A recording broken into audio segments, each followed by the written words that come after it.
এই জন্য দোস্ত, যে যাই করছো করো বাবা, অসুবিধা নাই, কোনো সমস্যা নেই। 8টা 9টাই বাজবে, 9টা 10টা বাইজা যাবে। একদিন তুমি আমি সব এই পৃথিবীর অনেক হাসি কান্না, অনেক প্ল্যান প্রোগ্রাম পরিকল্পনা, অনেক স্বপ্ন, অনেক ইচ্ছা আকাঙ্ক্ষা, এগুলাকে দুনিয়াতে রেখেই তুমি আমি আস্তে আস্তে ধীরে ধীরে সময়ের ব্যবধানে কবরে চলে যাব। কবরে চলে যাব। আমার মৃত্যু কিংবা আপনার মৃত্যু, কারো মৃত্যুতেই, নেককার মৃত্যু কিংবা নাফরমান মৃত্যু, কারো মৃত্যুতেই সূর্য চন্দ্রের গতি থামে না। রাসূলুল্লাহ সাল্লাল্লাহু আলাইহি সাল্লাম বলছেন, হাদিসের মধ্যে আছে, নবীজির একজন সন্তান হযরত ইব্রাহিম রাদিয়াল্লাহু তাআলা আনহু, নবীজির সন্তান ইন্তেকাল করছিলেন। তো সেদিন চন্দ্রগ্রহণ লাগছে, চন্দ্রগ্রহণ হয়েছিল। তো সাহাবারা কেউ কেউ মন্তব্য বা কেউ কেউ বলছে নিশ্চয় নবীজির সন্তানের বিরহে চন্দ্রগ্রহণ লাগছে। তখন আল্লাহর নবী সাল্লাল্লাহু আলাইহি ওয়াসাল্লাম তৎক্ষণাৎ সাহাবায়ে কেরামকে মসজিদের মধ্যে জমা করে, দেখেন অনেক ছেলে এখনো মোবাইল ধরে রাখছে, দেখেন, আহা, যাও বাবা বাইরে যাও, বাইরে যাও, আব্বা ঘুরে দাঁড়াইছো কেন, বাইর হয়ে যাও, একবারে বের হয়ে গেলেই হলো, অসুবিধা কি? এখানে ভোটের কোনো বিষয় নাই। জি, অতএব বলতেছে রাসূলুল্লাহ সাল্লাল্লাহু আলাইহি ওয়াসাল্লাম তখন সাহাবায়ে কেরামকে মসজিদে নববীতে ডাকছে। ডাইকা নবীজি খুতবা দিয়া বলছে যে আল্লাহর কসম সাহাবারা শুনো, নিশ্চয়ই কারো মৃত্যুতে সূর্যগ্রহণ কিংবা চন্দ্রগ্রহণ হয় না, হয় না, বরং সেটা আল্লাহ তাআলার কুদরতি নিজাম। আল্লাহ তাআলার কুদরতি নিজাম, সব কিছু আল্লাহ তাআলা তার ধারাবাহিক নিজামে আল্লাহ তাআলাই চালাচ্ছে। এজন্য আজকে আমার প্রথম কথা এটা যে কবরবাসীদের মাগফিরাত কামনায় মাহফিল। ধরে নেন, কবরবাসীদের কথা মনে পড়েন, ওনাদেরও অনেক স্বপ্ন আকাঙ্ক্ষা পরিকল্পনা ছিল। ব্যস্ততম এই দুনিয়ায় ওনারাও, আমার আব্বারে আমি যতদিন বুঝছিল, আমার আব্বারে আমি যতদিন দেখছি, আমার আব্বা ফজরের নামাজের পর থেকে রাত 10টা পর্যন্ত আব্বাকে দেখতাম। এক নম্বরে উনি মানুষের বাসায় বাসায় কুমিল্লা শহরে একটা সাইকেল দিয়া প্রাইভেট পড়াইতো, এই বাচ্চাদেরকে কোরআন শরীফ শিখাইতো। আমার আব্বা আলেম ছিলেন, 5 ওয়াক্ত নামাজ মসজিদে ইমামতি করতেন, আর একটা প্রাইমারি স্কুলে মাস্টারি করতেন। এই 3টা কাজ ছিল আব্বার মূল, মসজিদের 5 ওয়াক্তের ইমাম, আর প্রাইমারি স্কুলের মাস্টারি করতেন, আর মানুষের বাসায় বাসায় প্রাইভেট পড়াইতো তখনকার সময়। তো আমার মনে আছে আব্বার এই সারাটা বছর দেখতাম কথা একটাই বেশি কইতো, আব্বা সময় নাই, আমার সময় নাই। যে এটা কইতাম মায় কইতো সময় নাই, সময় নাই, সব কিছুই তাড়াহুড়া, সময় নাই বাবা। ডাক্তার দেখাইতে গেছে, ডাক্তার সাহেবের কাছে আগেই দেখা করেন, ডাক্তার সাহেব আমার সময়, আমার নামাজ, আমার জামাতের টাইম হয়ে গেছে, আমার জামাতের টাইম হয়ে গেছে। এই যার হাতে 1 মিনিট সময় নাই, ব্যস্ততম মানুষটা, সেই 2015 সালের আগস্ট মাসে তিনি কবরে চলে গেছেন। আব্বা আজ তো পৃথিবীতে সময় আছে, আমার আব্বা তো নাই, আমার বাবা তো নাই। এজন্য দোস্ত, তোমারে আমারে রাইখা কবরে দিয়া সময় তার সময়ের গতিতেই চলবে, সময় তার সময়ের গতিতেই চলবে। আবার আমাদের সামনে মহান আল্লাহ পাক রব্বুল আলামিন মাহে রমজান আবারও আমাদের সামনে এনে দিয়েছেন, আবারও সামনে নিয়ে আসছেন। আল্লাহ যেন বলে, বান্দা ঘুরে ঘুরে বিভিন্ন আঙ্গিকে আমি চেয়েছি, বান্দা মূল টার্গেট আমার, কখনো শবে বরাত দিলাম, কখনো রমজান দিলাম, শবে কদর দিলাম, এতেকাফ করতে বললাম, মুহররমে আশুরা দিলাম, জিলহজ মাসের নফল রোজা রাখার সময়গুলো দিলাম। এরপরে সারা বছর আমি আল্লাহ তাআলা প্রতিদিন শেষ রাত্রে আমি আল্লাহ তাআলা বান্দা তোমাকে ডাকলাম। প্রত্যেক শেষ রাতে আমি গুনাহ মাফ করার জন্য আমি ডাকি, শবে বরাতে গুনাহ মাফ করার জন্য আমি ডাকি, জুমার রাত্রে আমি গুনাহ মাফ করার জন্য আমি ডাকি, মুহররমে আশুরাকে কেন্দ্র করে গুনাহ মাফ করার জন্য আমি আল্লাহ ডাকি। রমজানের প্রতি সেকেন্ড ওয়ালিল্লাহি উতাকাউ মিনান নার, আল্লাহর জন্য আল্লাহ তাআলা প্রত্যেক রাত্রিতে কোটি কোটি বান্দার গুনাহ মাফ করে। আল্লাহ বলেন, এভাবে বারবার চেষ্টা করেছি বান্দা, কখনো রাত দিয়েছি, কখনো দিন দিছি, কখনো মাস দিয়েছি, কখনো 10 দিন দিছি, ওয়ালায়ালিন আশর, কখনো সপ্তাহ দিয়েছি, কখনো ঘন্টা দিয়েছি, কখনো স্থান দিয়েছি কাবা, কখনো দিয়েছি আরাফা, কখনো দিয়েছি মিনা, কখনো দিয়েছি মদিনার রওজা। চারিদিক দিয়ে তোমারে চেষ্টা করছি জাহান্নাম থেকে বাঁচাইতে, জান্নাত দিতে, কিন্তু তুমি নাফরমান, কোনোভাবেই আমি আল্লাহরে পাত্তা দিলাম না। তোমার নারী দেখা শেষ হলো না, তোমার সুদে শেষ হয় না, কিস্তি শেষ হয় না, তোমার দোকানদারি শেষ হয় না, তোমার সংসারের চাহিদাই শেষ হয় না, তোমার লজ্জাস্থানের চাহিদাই শেষ হয় না, তোমার অসভ্যতার নোংরামি শেষ হয় না। হায় নাফরমান, একদিন শেষ হবে, সেদিন যেদিন তোর মুখের উপরে কবরের মাটি ফেলবে। দুনিয়া তোকে একদিন মাটি মারবে, মাটি। তোর নাতি তোকে একদিন মাটি মারবে, কবরের মাটি ছুড়বে। আল্লাহ নবী সাল্লাল্লাহু আলাইহি সাল্লাম বলছেন, লা ইয়ামলা আফাহু ইল্লা তুরাব। আল্লাহ তাআলা বলছে, দুনিয়া লুভির মুখ পূর্ণ হবে না কোনোদিন মাটি ছাড়া, মাটি। ওর মুখে মাটি মারবা, কবরের মাটি, কবরের মাটি। এই জন্য একটা ছেলে, একটা বাবা, একজন মা, একজন বোন, প্রত্যেকেই এই চূড়ান্ত টাইমার আর মাত্র অল্প কয়েকটা দিন। সারা পৃথিবীর মোমেনের ইন্তেজার মাহে রমজান। এই মুহূর্তে যাদের আখিরাত দরকার, শুধু ভাত খাবে আর পেশাব করবে, পায়খানা করবে, আর ঘুম যাবে, ঘুমের তুইটা আবার লাফাবে। এইটা কোনো মানুষের বাচ্চা বলে না। এটা মানুষের বাচ্চা হলেও তার শিক্ষা আছে, দীক্ষা আছে, আদব আছে, আখলাক আছে, চাল চলন শেখানোর বিষয় আছে, সবকিছু ভিন্নতা। ওয়ালাকাদ কাররামনা বানি আদম। আল্লাহ তাআলা বলেন, আমি আদম সন্তানকে আমার সমস্ত সৃষ্টির উপরে সম্মানিত করেছি।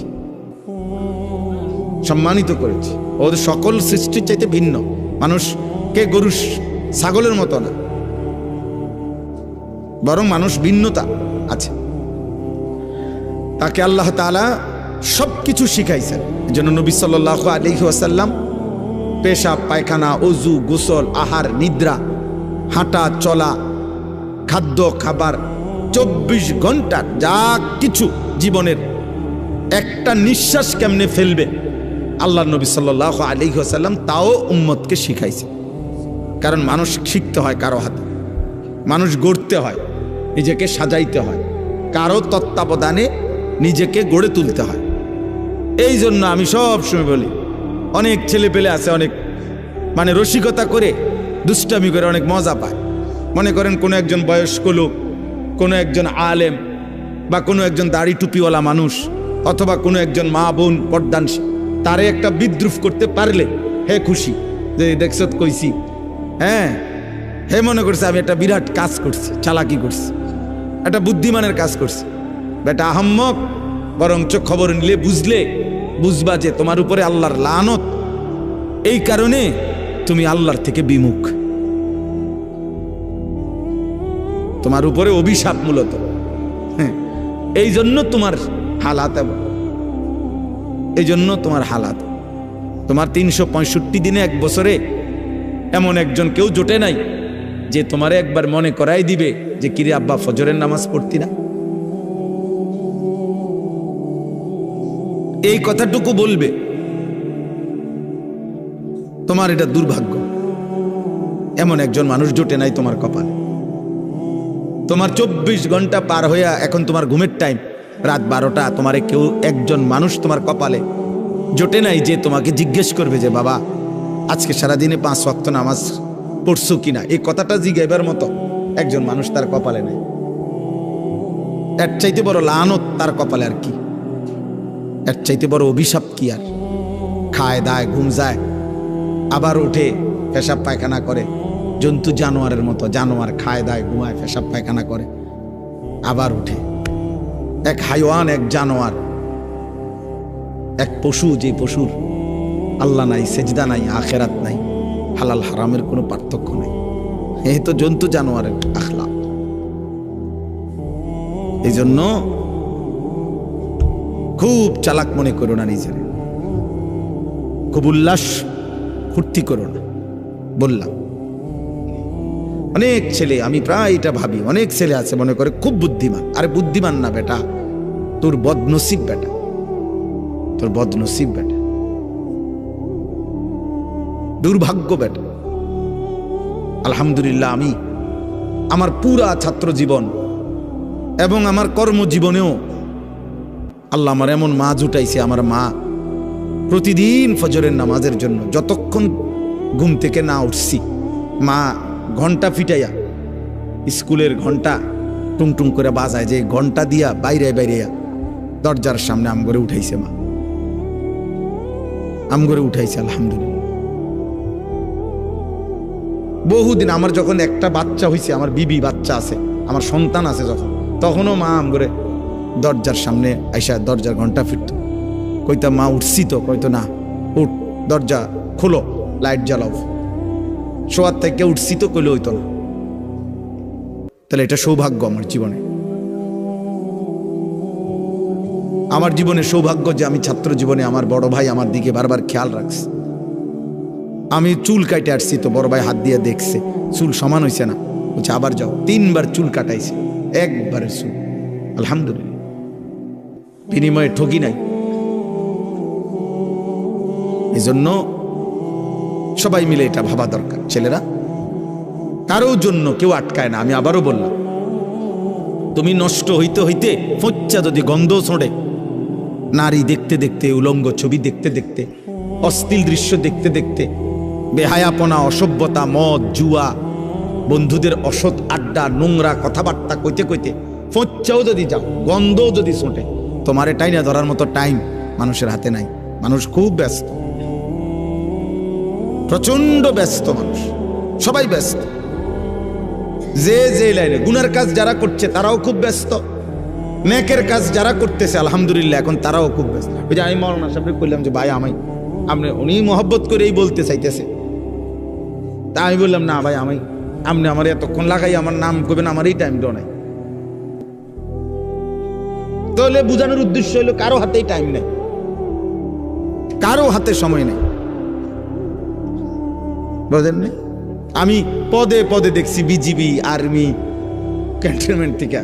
তো আমি বাসার থেকেও আমার হাসতেছে, বুঝি আজকে সে ওয়াজে যায়। আমি বললাম ওয়াজ না যাইতে আসি, যে দুজনে আটকে যা মুজে এনে না এলাম বাসা, খালাস, অসুবিধা কি? আল্লাহর কথা বলার চেষ্টা করব, না হইলে আয়ে পড়ুন। তো আর আমি কোনো পুঁজি ঘাটাইছি না যে এনে আমার বিরাট মাল লস হয়ে যাবে, বুঝছেন না? গতকালকে রাত্রে টাঙ্গাইল থেকে আসছি, তখন জায়গায় জায়গায় আর্মি গাড়ি চেক করছে, ব্যাগ চেক করছে, সব চেক করছে, আবার সালামও দিচ্ছে, দোয়াও চাইছে, চেকও করছে। ঠিক আছে ভাই, ঠিক আছে। এজন্য বললাম আব্বা, মানুষ প্রচন্ড ব্যস্ত, প্রচন্ড ব্যস্ত। মানুষের মধ্যে এখন দুনিয়া, মানুষের উপার্জনের চাহিদা বেড়ে গেছে, কর্মের বিভিন্ন সুযোগ বেড়ে গেছে এবং টাকা পয়সার প্রয়োজনও বেড়ে গেছে। আমি প্রায় বলি, আগে এক বাড়ির মানুষ ছিল 20 জন, টয়লেট বাড়ির ওই কোনাত একটা দিয়ে সাজতো, বেড সবাই।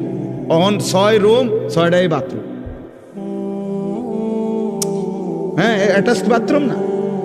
তাহলে এখন এই বেচারার 6টা বাথরুমের 4টা বাথরুম যদি করতে হয় তার বিল্ডিংটার ভিতরে, তাহলে কি পরিমাণ স্যানিটারি মালামাল দরকার, তাহলে অনেক টাকা দরকার।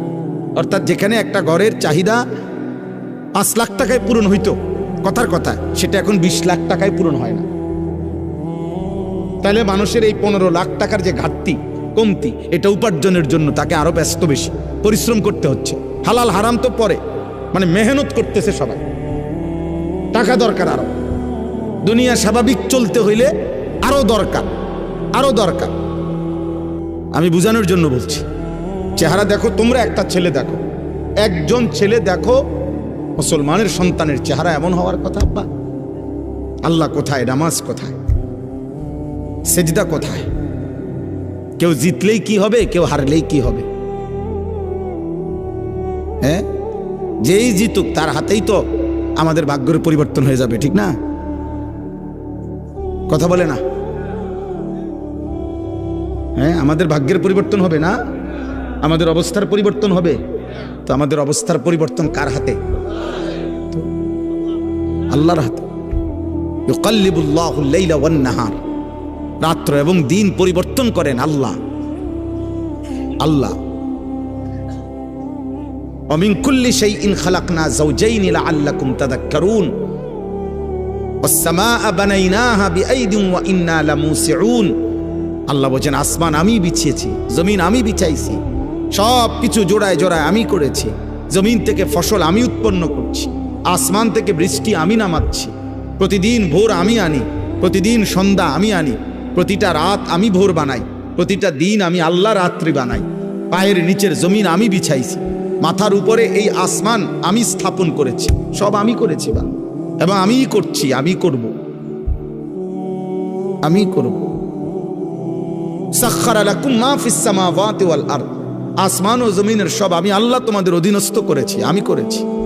ওয়া যাল্লালনাহা লাহুম, আল্লাহ তাআলা বলেন চতুষ্পদ জন্তুগুলোকে আমি তোমাদের অধীনস্থ করেছি, আমি করেছি।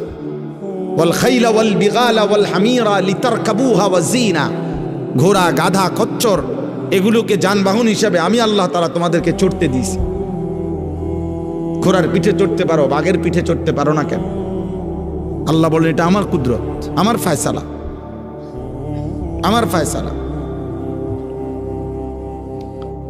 আমাদের প্রত্যেকের উচিত, আমার কাছে একটা কিতাব আছে ছোট্ট, ওই কিতাবের মধ্যে লিখছেন আরবের একজন বিখ্যাত লেখক, তিনি বলছেন যে হে আল্লাহর বান্দা, দুইটা জিনিস এক মুহূর্তের জন্য ভুলো না।